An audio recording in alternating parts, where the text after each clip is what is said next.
კი, დროა უკვე დაგაგვიანდებათ. არა, კაცო, ხატვაზე რა, ინგლისურზე.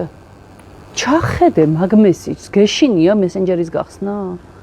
წავედით სააპელაციო სასამართლოში. მოკლედ ძალიან მრავალფეროვანი ცხოვრება მაქვს. აქეთ სააპელაციო სასამართლო, იქეთ ტელევიზია, იქეთ ბავშვების წრეებზე სიარული, რა გინდა სულო დაგულო.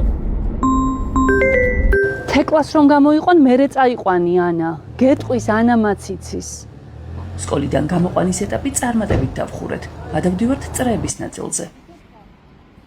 სასამართლოს შენობის შიგნით გადაღება რამდენიმე თვის წინ აკრძალეს.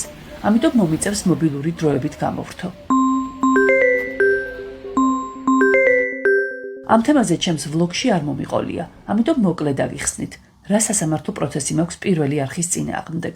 2022 წელს საზოგადოებრივმა მაუწყებელმა მე და ჩემი ორი კოლეგა გაგვათავისუფლა იმის გამო, რომ ღიად ვისაუბრეთ არხზე არსებულ ცენზურასა და შავსიებზე. ველოდებით გადაწყვეტილებას. დიდი იმედი არ მაქვს ხადია, თუმცა სტრასბურგამდეც რომ დამჭირდეს ჩასვლა, ჩავალ და სამართალს აუცილებლად ვიპოვე. სამწუხაროდ რაიმე სიახლე დღესაც არ გვეცოდინება. სააპელაციო სასამართლომ გადაწყვეტილების გამოცხადება კიდევ რამდენიმე კვირით გადადო.